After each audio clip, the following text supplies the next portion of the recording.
Mohan, future of Asia সম্মেলনে আজকের কার্যক্রম আর সারাদিন কি কি কার্যক্রম আছে, প্রধান উপদেষ্টা কোথায় কোথায় অংশ নেবেন এবং এর আগে তিনি যখন ফোরামে কথা বলেছেন আর কি কি বলেছেন তিনি?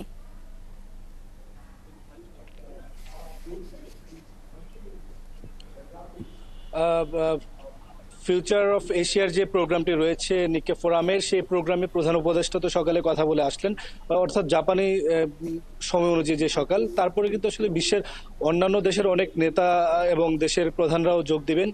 বিশেষ করে আপনার সিঙ্গাপুরের উপপ্রধানমন্ত্রী যোগ দিবেন, লাওসের রাষ্ট্রপতি যোগ দিবেন এবং ভারতের পররাষ্ট্রমন্ত্রী তিনিও যোগ দিবেন। তারপরে কিন্তু প্রধান উপদেষ্টা সেদিক থেকে বাংলাদেশ হাই কমিশন যেটা জাপানে আছে তার একটি আয়োজিত একটি সেমিনারে যোগ দিয়েছিলেন। সেই সেমিনার থেকে আমরা যোগ দিয়েছিলাম।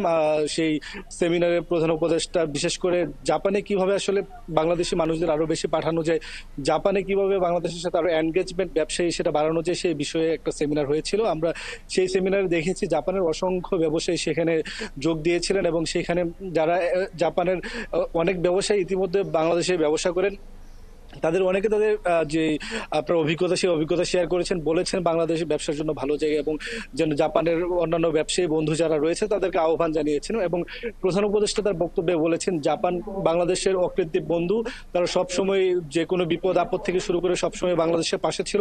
বাংলাদেশের যে বর্তমান যে অবস্থা, অর্থাৎ একটা রূপান্তর শুরু হয়েছে নতুন, জুলাই অভ্যুত্থানে ছেলেরা প্রাণ দিয়েছে, প্রধান উপদেষ্টা বলেছেন একটা নতুন বাংলাদেশের আশায় সে নতুন বাংলাদেশ গড়ার জন্য যেই অন্তর্বর্তী সরকার কাজ করছে সে অনুযায়ী যেন নতুন বাংলাদেশে জাপানের ব্যবসায়ীরা বিনিয়োগ করে সে আহ্বান প্রধান উপদেষ্টা রেখেছেন। এবং ব্যবসায়ীদের উদ্দেশ্যে তিনি বলেছেন বাংলাদেশে ব্যবসা করার জন্য যে পরিমাণ সাপোর্ট বা যে পরিমাণ সহযোগিতা সরকার থেকে, অর্থাৎ অন্তর্বর্তী সরকারের থেকে চাওয়া হবে বা দিতে পারবে, পুরোটুকুই অন্তর্বর্তী সরকার জাপানি ব্যবসায়ীদেরকে দিবে যেন বাংলাদেশে তারা বিনিয়োগ করে বাংলাদেশের ব্যবসায়ী যেন তারা চাঙ্গা করে। বলে রেখে এই জায়গায় আসলে অর্থাৎ যে সেমিনারটি, সেই সেমিনারটি দুইটা স্মারক সই হয়েছে, অর্থাৎ দুইটা সমঝোতা স্মারক সই হয়েছে।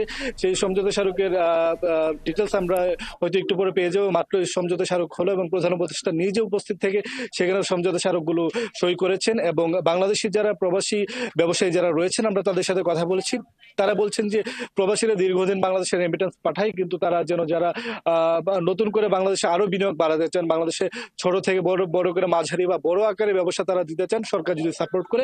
এবং সরকারের পক্ষ থেকে প্রধান উপদেষ্টা বলেছেন সব ধরনের আসলে সাপোর্ট দেওয়া হবে। মোটা থেকে বলতে গেলে জাপানিদের কে প্রধান উপদেষ্টা আহ্বান জানিয়েছেন বাংলাদেশে বিনিয়োগ করতে এবং তারা সেই বিষয়ে সাড়া দিবেন বলে আশা করছেন। শাওন।